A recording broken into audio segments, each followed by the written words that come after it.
somebody can be just advanced beyond their years, and like John Jones, like everybody can say, think they're going to beat him with their experience, and then he comes in and makes you look like an idiot. So, no, I don't really rely on that, but I hope it comes through for me. I hope it does something in the long run.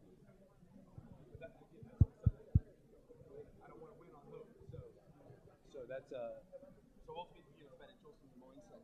yeah. I look. That's the number one focus. Dude, Tim Means is dangerous, man. Tim Means can whoop my ass if I ain't there 100% on Saturday night. I don't want my ass whooped, so I ain't gonna look at him like anything but what he is, and that's a dangerous dude that wants to knock my head off. Appreciate it, man. My pleasure. What training changes have you done since your last fight against Johnny Hendricks to ensure that you get the victory? I've changed everything actually. Wasn't so much in the gym. I think I've been training right for a long time. We train really intelligently. I got the best team around me. A lot more stuff outside the gym. I basically, since my last fight, I looked deep in myself, and it was what I was just talking about. What happened? What went wrong? Why did I get to this rung of the ladder and then I missed the next one? What happened there? So I try to do that after every win and every loss. And I think what I was doing is I was looking too much at higher rungs. All I could see was that belt. I was this close. I've worked so many years. The dream is always to get the belt. I like to make the analogy of I'm swimming towards a goal, and if I keep popping my head up, swimming gets harder, right? So I have to look up and see which direction I'm going, put my head back into water, and grind back on. I think I just kept my head up out of water a little too long and was looking at that goal, and just I think it threw me off a little bit. I started feeling like man, I'm a championship guy. I'm a main eventer, right? I hung with the champion Robbie. I'm badass, right? So what I've done since then is I basically got rid of everything else in my life. Basically purging is what I did. I purged my household, purged my training, purged my training partner, everything. I got rid of everything. We're breaking everything down. For stupid little things, like I sold all my guns except for just one for self-defense. I don't go shooting no more. That's time I could be working in the gym. I sold my Jeep. Now I drive a normal ass regular car instead of a money pit that I work on all the time and take off-roading. And just stupid little things that, like, I don't feel like I lost because I had too many weapons or because I was driving a Jeep. That stuff is fun. It's good, relaxing, everything. But the principle, I got rid of everything, purged everything. I think I could go on all day. I mean, I did so much. I've changed so much, and I think it's regardless. The fact is, I can be happy right now and say my life has improved because of this. Whether I win Saturday don't even mean shit to me now. It doesn't even matter. My life improved. My wife is happier. My kids are happier. I'm happier. My training partners are less happy because they're getting beat up more. No, my training partners come up a lot, man. I think this camp, I think my whole team, we made so much improvements together, and I'm just so happy for it.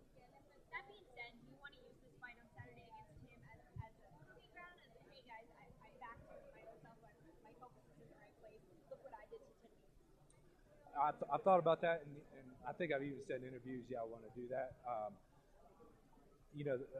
The fact is that all that's really irrelevant. I want to go in there and perform the best that I can. All that shit doesn't mean anything. The fact is, Tim Means is a very tough guy. He's really good. Our matchup is obviously made for an exciting fight, and it's what we can probably expect. But I want to go in there, and I just want to be the absolute best that my potential will allow me to be. And again, if I can walk out of there and say that was all that I had, then it don't matter if he knocks my head into left field. I can walk out and say, hey, I gave it all I had. I'm happy. Yeah, no problem. All right. Awesome. Thanks. Is it hard being a tough dude from the Midwest? Because really, where a lot of tough dudes are from, but it's a forgotten part. Like, you don't hear about Dan Severn and all these super tough dudes because it's not fancy. You know, is it hard coming up from there versus coming up from Randy Couture's gym or this or that gym? I don't think so. I love it out there where I live in Ohio.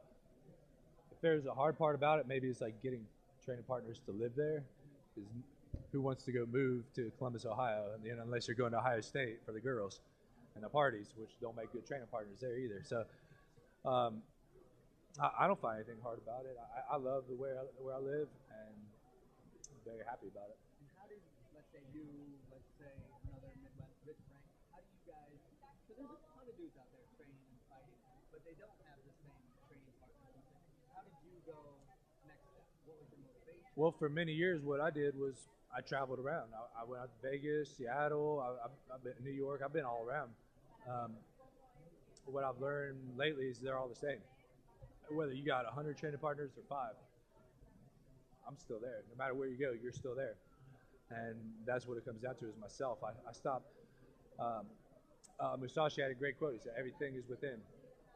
I don't remember the entire quote, but that's the part that matters. Basically saying, stop looking everywhere else to get stronger, faster, richer, better, and start looking inside yourself, and you'll find it. Now, a lot of people love the way you fight because you fight. Do you hate watching other fights where you do blame and praying? I do just hope it's going No, I respect the sport, all aspects of the sport, and I love the sport from beginning to end. I've said, well, since he retired, I've said in recent years, GSP's been one of my favorite fighters for a long time. I may have talked some crap about him when he was fighting, but I want to fight him. Of course, I want to fight the best guy there is. But I probably learned more from him than any other fighter, at least the current, in the UFC, and like how he came from losing to Matt Hughes and Matt Serra both, come back and just disintegrate those guys like they weren't even on his level. Things like that. I mean, that's it's a similar story to mine. In some instances, I could draw some parallels. Obviously, his has been a higher level story than mine, but there's still some parallels there. And what is your motivation in fight? Because everyone loves the way you drive. You pressure, you drive. Now, at some point in a fight, you go, it takes 10 seconds or 30 seconds. I need to breathe. I need to I don't know what you do, but you don't do that. How do you, is there something that's clicking in your head like, don't take your foot off the gas, win this fight? Well, the motivation is to break the guy. I enjoy, and I've had this in fights, I won't mention names, but what I know they have quit. That's what I want in a fight. There's nothing more that I want than feeling another man quit in my hands.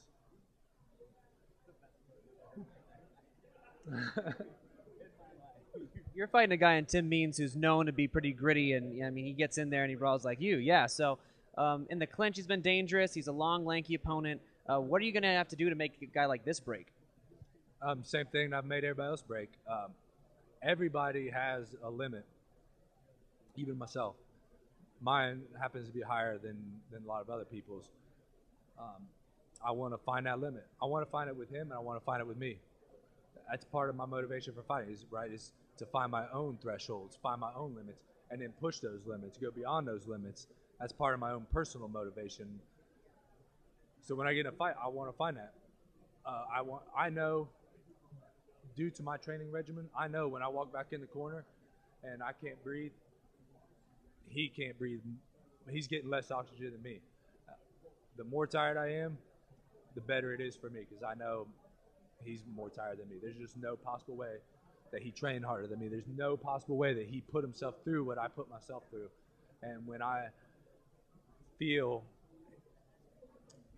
a little bit, just a hair of breakage, just a crack, then I can smash the whole fucking bottle. As a fighter, because we as viewers, and I'm sure you when you watch that, we see it. You see a guy get hit or he's on the ground, and he's looking for a way out. You instantly in the cage knowing. That's a beautiful thing right there. When you see that, there's nothing, not a better feeling in the fight game, in my opinion. Naturally, I think I feel a little bit. I don't think about it. So if I do feel it, it's natural and subconscious. Now, you've had a couple of great fights. Obviously, the losses, but I mean, they were fantastic fights. What's your impression after those? I mean, are you proud of your performance or just disappointed? Nothing impressive about my loss to Johnny Hendricks, I don't think. Hey, that might be being a little nice to me there, but I can look back and be honest with what it was, right? But yeah, there's a lot. It's all about the process, not the product. It's the journey, not the destination. One thing at a time. I let I don't let it get to my head about it. I got to take the lessons that are there to be learned. Like I was saying in the last interview, I think since then I probably learned a lot more lessons from that fight than any other, win or lose. I learned lessons from the fights I win too. That's what a lot of people forget. They say you win, you learn more from your losses, but I don't think that's true. I learned every bit as much from my victories, and I think if you're not learning from your victories, then you're holding yourself back. And some of the things I learned, I mean, put me in a better place now than I've ever been in my life. I'm happy with my life. Regardless of what happens in this fight, I'm gonna walk home. I'm gonna fly home Saturday a happy man.